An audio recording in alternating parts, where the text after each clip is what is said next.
चलिए ठीक है। कल मैं आपको शब्दालंकार के बारे में बताया था।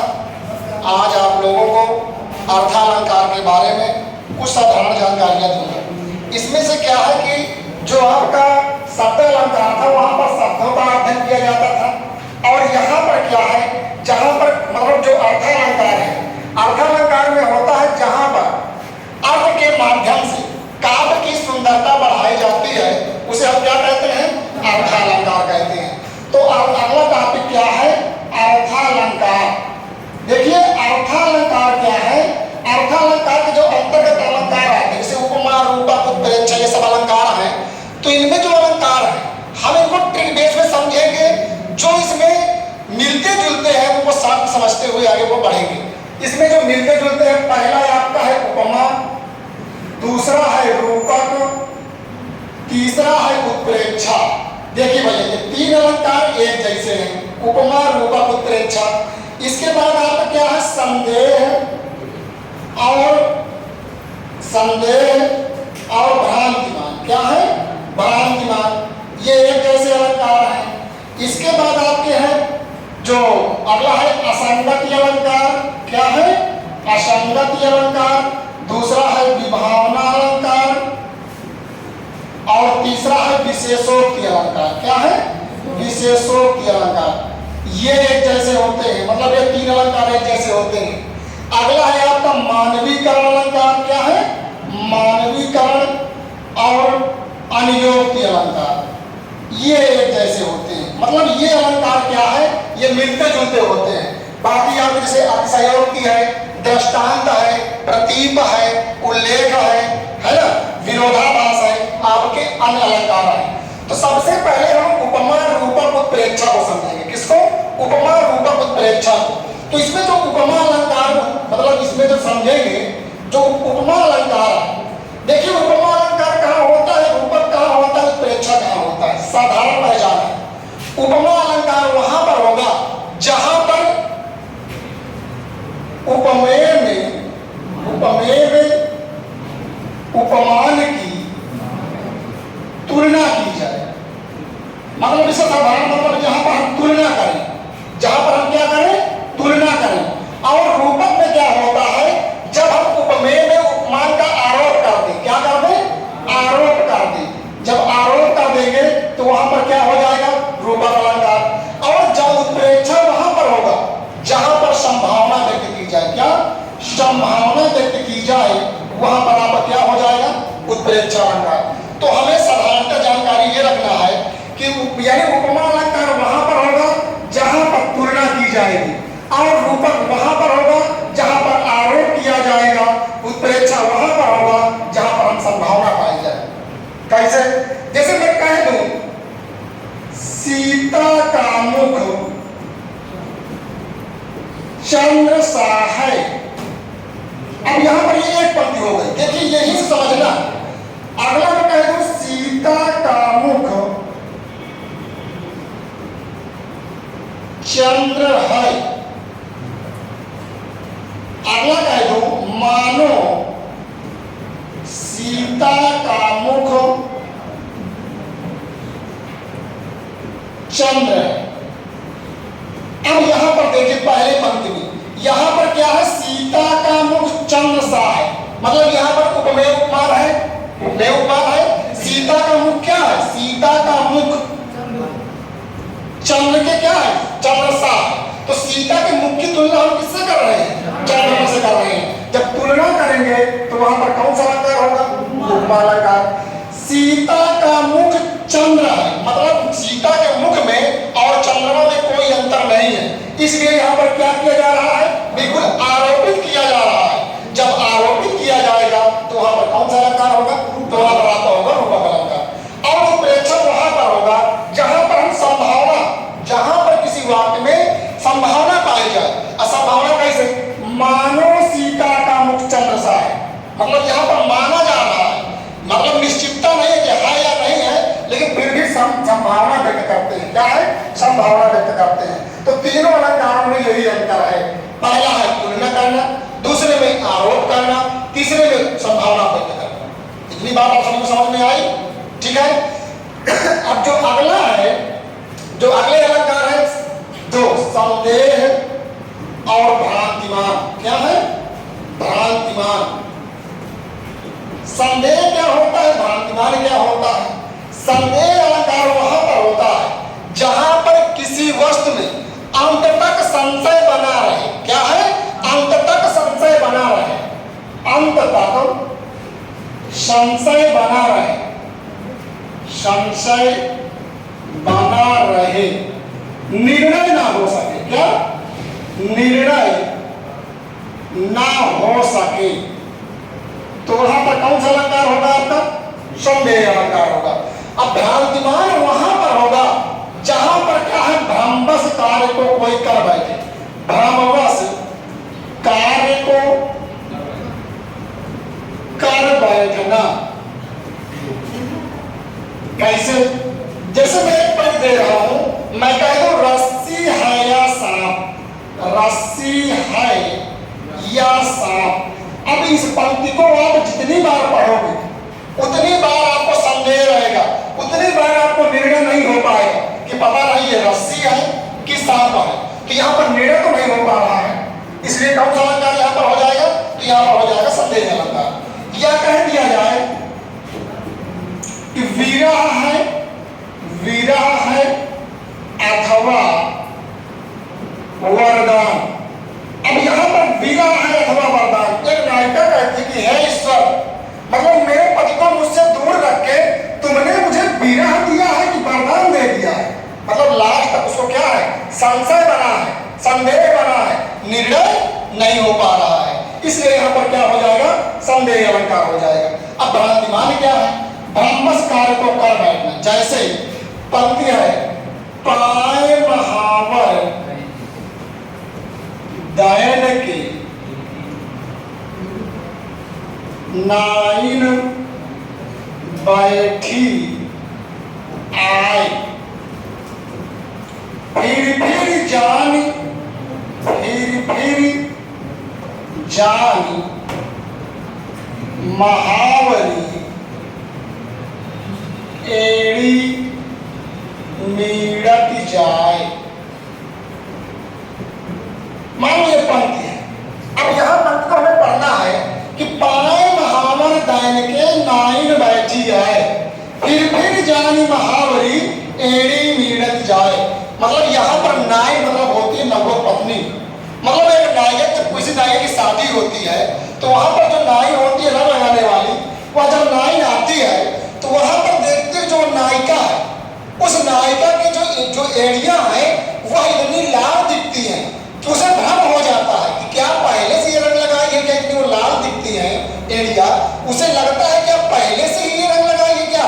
तो वही पाए महावर दैन के नाइन बैठी है, मतलब नाई लगाकर बैठ जाती है, फिर जानी महावरी एड़ी मीड़त जाए। मतलब बार बार उसकी एड़ी को क्या है, मीड़ रही है, लेकिन फिर भी भ्रमवश कार्य को कर रही है। अगर यहाँ पर रंग लगाना छोड़ देती तो संदेह हो जाता, लेकिन भ्रमवश कार्य को नाई क्या है, कर रही है, इसलिए यहाँ पर क्या हो जाएगा? भ्रांतिमान अलंकार हो जाएगा। बात समझ में आई? या पंक्ति में एक और है, मुन्ना ने मम्मी के सिर पर देख देख दो चोटी। नीचे की पंक्ति है, भाग उठा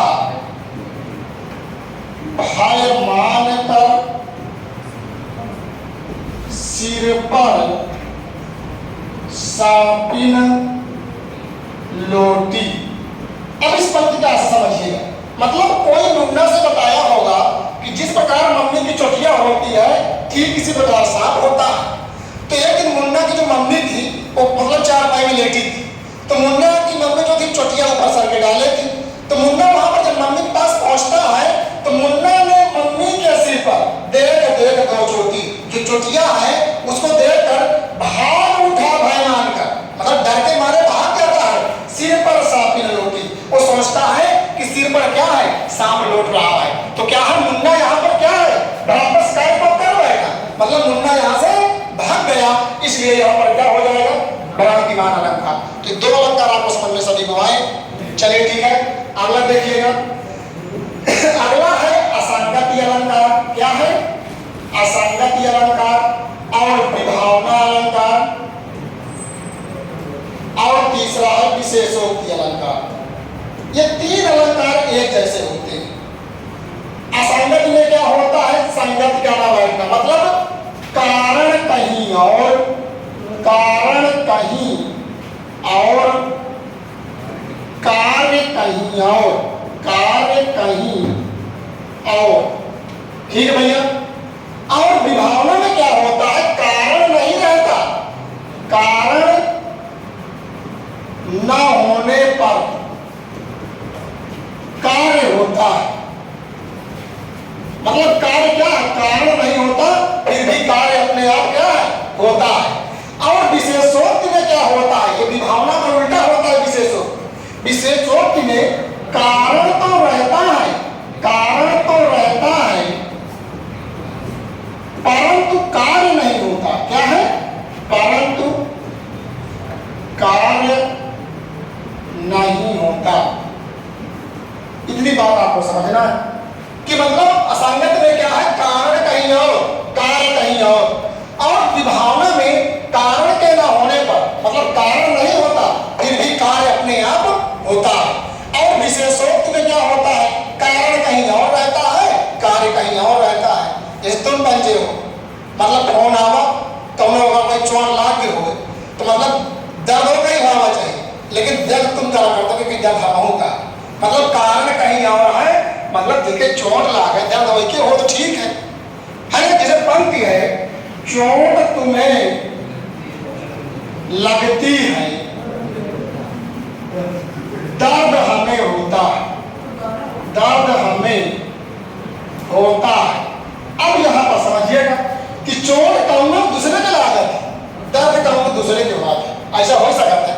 नहीं हो सकता है, क्योंकि संगति क्या ना बैठना, मतलब कारण कहीं और है, कार्य कहीं और हो रहा है, इसलिए क्या हो जाएगा, असंगति अलंकार।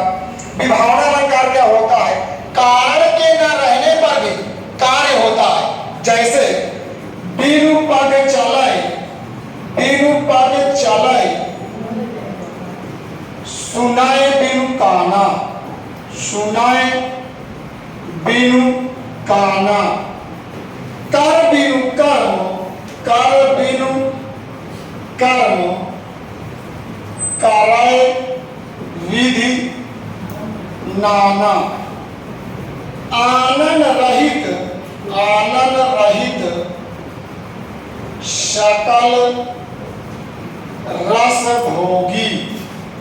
और नीचे की पंक्ति है, बिन वाणी वक्ता बड़जो, बिन वाणी वक्ता बड़ जोगी। अब यहां पर पंक्ति देखिएगा कि बिरुपा के चले सुनाई बिरुकाना, मतलब क्या है, पैर नहीं है फिर भी क्या है, चल लेता है। सुनाई बिरुकाना, कान नहीं है फिर भी सुन लेता है। कर बिनु कर्म कराए विधिनाना, कर मतलब हाथ, हाथ नहीं है फिर भी हर प्रकार के रसों का स्वादन कर लेता है। फिर आनंद रहित सकल रस भोगी, मतलब आन मतलब मुख, मुख नहीं है फिर भी हर प्रकार के रसों का स्वादन कर लेता है। बिनु वाणी वक्ता बड़ जोगी, मतलब बोल नहीं पाता फिर भी बहुत बड़ा का वक्ता है। कारण नहीं है फिर भी कार्य हो रहा है। इसके बाद विशेषोक्त में क्या होता है, कारण तो प्रबल होता है परंतु कार्य नहीं होता है। जैसे दिए है पंक्ति, मेरो नैना श्रावण भादव फिर भी मेरा मन प्यासा, मेरा मन प्यासा। मतलब यहां पर क्या है कि मेरो नैना सावन भादव फिर भी मेरा मन प्यासा। एक नायिका कहती है कि हे मतलब कि मेरो नैना सावन भादव, मेरे आंखों में सदैव सावन भादव का महीना बना रहता है, अर्थात आंखों से आंसू निकलते रहते हैं, फिर भी मेरा मन प्यासा, फिर भी मेरा मन क्या है, प्यासा का प्यासा है। तो यहाँ पर क्या है, कारण तो प्रबल है लेकिन नहीं हो रहा है। यह वीडियो वाले में पूछा गई थी एक पंक्ति कि पानी बिच मीन प्यासी, पानी बिच मीन प्यासी। अब नीचे की पंक्ति है मोहि सुन सुन, मोहि सुन सुन आवै हासी, आवै हासी। मतलब यहाँ पर क्या है कि पानी बिच मीन प्यासी, मोहि सुन सुन आवै हासी। कहीं मछली जल में रहकर प्यासी रह सकती है क्या? मतलब कारण तो है परंतु कारण नहीं हो रहा है, इसलिए यहाँ पर क्या हो जाएगा? विशेषोक्ति अलंकार। तो तीनों अलंकार आपको समझ में आए सभी को? अगला है आपका, अगला अलंकार है मानवीकरण और है अनियोक्ति अलंकार। क्या है? अनियोक्ति अलंकार। अब मानवीकरण अनियोक्ति क्या होता है?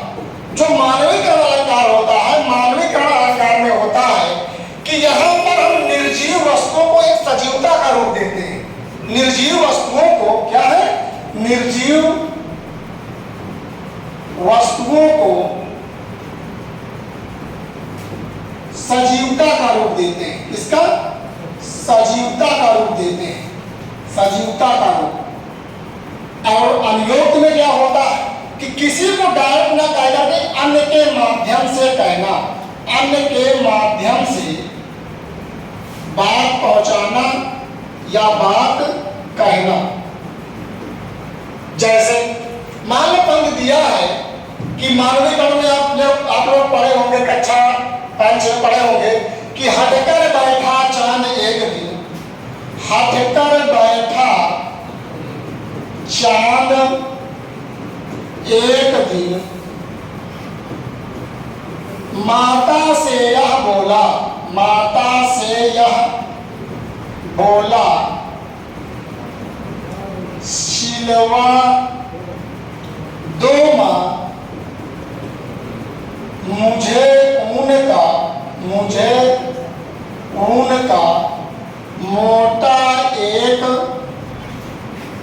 झिगोला। मतलब ये रामधारी सिंह दिनकर की पंक्ति है।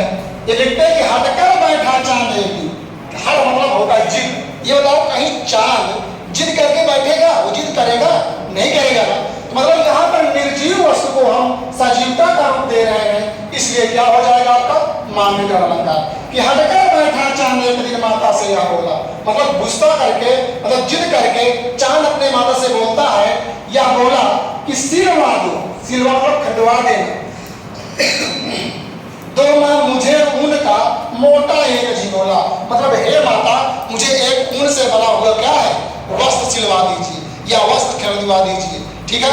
यह निराला की एक पंक्ति बहुत फेमस है। दिवसावसान का समय मेघमय आसमान से उतर रही वह संध्या सुंदरी परिसी धीरे धीरे धीरे। यहाँ पर क्या है कि जो सूर्य की किरणें हैं उन किरणों को परियों से तुलना की है कवि निराला ने। कहते जैसे कि वो सूर्य की किरणें जमीन में आती हैं, देखने में ऐसा सुंदर सुशोभित लगता है कि ऐसे लगता है कि ऊपर से सुंदरियां नीचे जमीन में आ रही हैं। तो यहाँ पर क्या है? किरणों को एक मानव का रूप दिया जा रहा है, इसलिए यहाँ पर क्या हो जाएगा? मानवीकरण अलंकार हो जाएगा। यह कह दिया जाए फूल हंसे कलियां मुस्काई, सागी वनस्पतियां अलसाई, मुंह धोती जल शीतल जल से। मतलब यहाँ पर क्या है कि कहीं कलियां मुस्कुराएंगे, कहीं फूल हंसेंगे, तो एक मानव का रूप कवि दे देता है, तो वहां पर क्या हो जाता है? मानवीकरण अलंकार।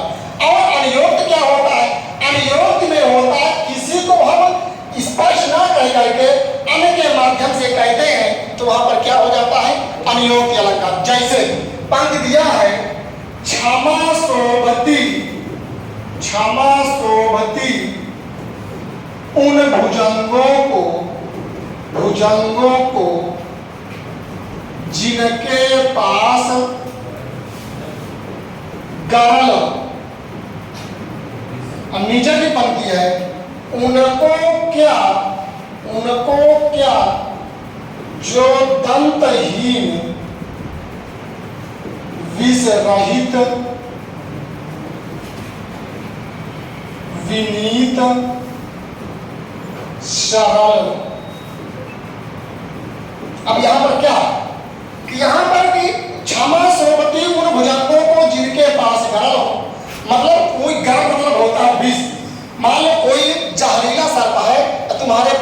तक जा वक्त में नहीं काटेंगे तो बड़े खुशी की बात है, चलो माफ कर दिया।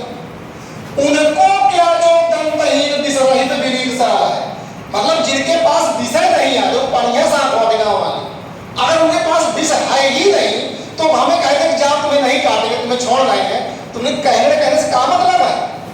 मतलब वही तुम समझ लो कोई मोटा तगड़ा आदमी है, अब उसमें क्या है, कोई दुबला दुबला है, अब दुबला वाला आदमी आके मोटे लगा, यार जब हाथ तुझे छोड़ दिया तुझे नहीं मारेंगे अब, तो उसमें क्या होगा? मतलब यहाँ पर क्या स्पष्ट ना कह करके अन्य के माध्यम से कहा जाता है। यह बहुत फेमस पंक्ति है उसकी, बिहारी लाल की, नहीं पराग नहीं मधुर मध नहीं विकास यही काल, अली कली ही सो बिंदियो आगे कौन हवाल।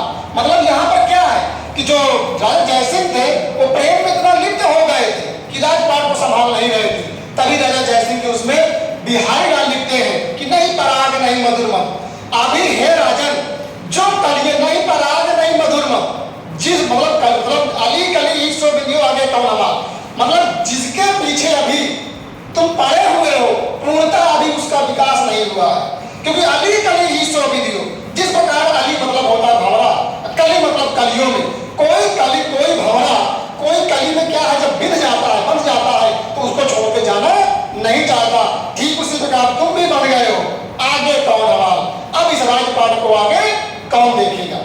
बात समझ में आई? तो ये आपके अनियोग्य और मान्यकरण हो जाएंगे। अब जो आपके अगले अलंकार हैं, अगले अलंकार में आपके हैं, पहला है दृष्टांत अलंकार। क्या है? दृष्टांत। दृष्टांत अलंकार में क्या होता है कि दृष्टांत अलंकार में जहां पर दो वाक्यों में बिंब प्रतिबिंब के भाव बने, किसके? बिंब प्रतिबिंब, प्रतिबिंब के भाव बने, के भाव हो, वहां पर क्या होता है? दृष्टांत अलंकार होता है। जैसे लिखा है एक म्यान में दो तलवारें कभी नहीं रह सकती हैं, कभी नहीं रह सकती हैं। और नीचे की पंक्ति है किसी और पर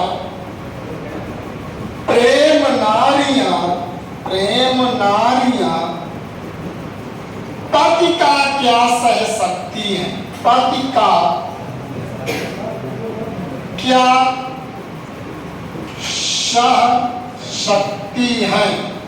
यहां पर कवि के कहने का आशय है म्यान में क्या होता है, जो तलवार इसमें रखी जाती है, जिस प्रकार एक म्यान में दो तलवारें कभी नहीं रह सकती हैं, मतलब पहले पंक्ति का आशय दूसरे में क्या बिंब का भाव बना रहा है कि जिस प्रकार एक म्यान में दो तलवारें कभी नहीं रह सकती हैं, मतलब एक साथ दो तलवारें कभी नहीं रखी जा सकती हैं, उसी प्रकार किसी और पर प्रेम नारियां पति का क्या सह सकती हैं। अगर किसी का पति किसी दूसरे स्त्री से प्रेम करने लगे तो सामने पर एक तो कहीं या तो हम या तो पंखा कहीं वैसे, तो मतलब क्या है कि वहां पर क्या होगा? दृष्टांत अलंकार होगा। ये जैसे कि रहीमन, जैसे कि इसमें कई पंक्तियां और हैं, रहीमन भागे दूध के मथे न माखन हो, ठीक है, तो इसमें कई पंक्तियां हैं आपके दृष्टांत अलंकार में, तो इसमें बिंब प्रतिबिंब के भाव बनेंगे। ठीक है भैया। अगला आपका है अतिशयोक्ति अलंकार। क्या है? अतिशयोक्ति अलंकार। अतिशयोक्ति अलंकार में क्या होता है? जहां पर किसी व्यक्ति वस्तु को चढ़ा बढ़ा के वर्णन किया जाए, इसको चढ़ा बढ़ा के वर्णन किया जाए, मतलब मर्यादा से परे हो, वहां पर क्या होता है आपका? अतिशयोक्ति अलंकार। जैसे नंदू जी ने इतना छींका,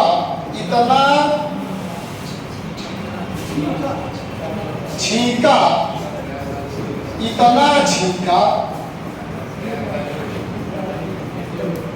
कि पेड़ के सारे पत्ते झड़ गए, पेड़ के सारे पत्ते गिर गए।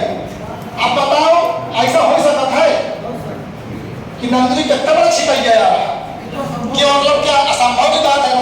मतलब नंदू जी ने इतना छींका कि पेड़ के सारे पत्ते गिर गए। जैसे कह दिया जाए कि रानी ने आज इतना रोया कि ताल तलैया भर डाला, तो कितनी बड़ी रोइया है ना? जैसे एक पंक्ति है, बाल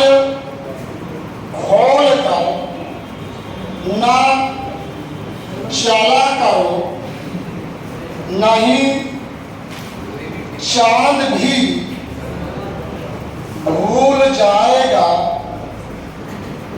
रास्ता। आप बताओ, कितने उम्र वाले बात का बादल नहीं का मतलब चंद्रमा भूल जाएगा, मतलब बाल खोलकर ना चला करो, नहीं चांद भी भूल जाएगा रास्ता। ठीक है, तो ये यहाँ पर क्या है, आपका है अतिशयोक्ति अलंकार। अगला आपका अलंकार है, अगला अलंकार आपका है प्रतीप अलंकार। क्या है? प्रतीप अलंकार। प्रतीप अलंकार में क्या होता है, देखिए यहाँ पर समझने की बात है कि जो प्रतीप होता है यह उपमा अलंकार का उल्टा होता है।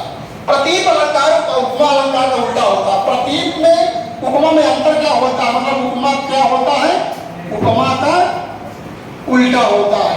अब दोनों यहाँ पर समझिए गौर से, क्योंकि यहाँ पर दोनों अलग अलग है।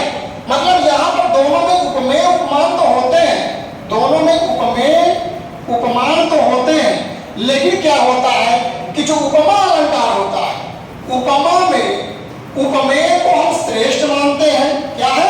श्रेष्ठ मानते हैं, वो हीन मानते हैं। क्या मानते हैं? हीन मानते हैं। और उपमान को श्रेष्ठ मानते हैं। जबकि प्रतीप अलंकार में ठीक उल्टा है। प्रतीप में ठीक उल्टा है कि प्रतीप में क्या होता है, उपमेय को श्रेष्ठ मानते हैं और उपमान को क्या कर देते हैं, हीन मान लेते हैं। इतना गौर समझिएगा कि उपमेय में उपमा अलंकार में क्या होता है, उपमेय को हीन माना जाता है, कमजोर माना जाता है, और क्या है, उपमान को श्रेष्ठ माना जाता है। लेकिन प्रतीप में क्या होता है कि उपमेय को श्रेष्ठ और उपमान को हीन माना जाता है। कैसे? जैसे हम कह दें कि सीता का मुख चंद्र सा है, तो यहां पर आपका सीता का जो मुख है ये क्या हो जाएगा, उपमेय हो जाएगा और चंद्रमा आपका उपमान हो जाएगा। तो सीता का मुख छोटा है मतलब हीन है, और उपमान क्या है, चांद सा, चांद बड़ा है, तो ये आपका उपमान हो जाएगा। तो यहाँ पर क्या हो जाता है, उपमा अलंकार। अगर हम इसी में कह दें कि चांद सीता के मुख जैसा या मुख सा है, तो यह उल्टा हो जाएगा, क्योंकि यहां पर हम चंद्रमा की तुलना कर दे रहे हैं सीता के मुख से। मतलब सीता के मुख को श्रेष्ठ बता रहे हैं। क्या बता रहे हैं? श्रेष्ठ बता रहे हैं, और चांद को हीन बताया जा रहा है, क्योंकि जिसकी हम तुलना करते हैं वो हीन होता है उपमा अलंकार में, और उपमान क्या होता है, श्रेष्ठ वाला होता है। तो प्रतीप अलंकार आपको समझ में आया सभी को? इसमें है एक पंक्ति, का भोंगल मुख मुंडा नवला नार चंद्र सरक पर सो है यह अनुभाव। मतलब इतना गुमान तो चंद्रमा पर नहीं है। एक नई नवेली जब शादी होती है तुम देखते रहे हो कि 2-4 छाते मतलब पल्ला हड़बा न करे, तो मतलब क्या है वहां पर कि कहते का भोंगल मुख मुंडा नवला नार, मतलब तुम अपनी मतलब घूंघट क्यों मूंदे हुए हो, क्योंकि इतना गुरु जितना सुंदर तुम हो, तुमसे ज्यादा सुंदर तो चंद्रमा है। इतना गुरूर तो उसे भी नहीं जो कि बादलों से हट करके पूरे पृथ्वी को प्रकाश से क्या है, भर देता है। तो ये क्या हो जाएगा, आपका प्रतीप अलंकार हो जाएगा। अगला है आपका विरोधाभास अलंकार। क्या है? विरोधाभास अलंकार। अब विरोधाभास अलंकार में क्या होता है, विरोधाभास में होता है कि जहां पर दोनों पंक्तियों में सकारात्मक नकारात्मक भाव बने, क्या है, एक दूसरे के विरोध की बात की जाए, तो वहां पर क्या होगा, विरोधाभास अलंकार। जैसे मोहब्बत एक मीठा जहर है। अब यहां पर देखिए मीठा आ रहा है, जहर आ रहा है, एक दूसरे के विपरीत हो रहे हैं, इसलिए यहां पर क्या हो जाएगा, आपका विरोधाभास अलंकार हो जाएगा। या अनुरागी चित्त की, या अनुरागी चित्त की गति समझे नहीं कोई, ज्यों ज्यों बूढ़े श्याम रंग, ज्यों ज्यों बूढ़े श्याम रंग त्यों त्यों उज्ज्वल हो।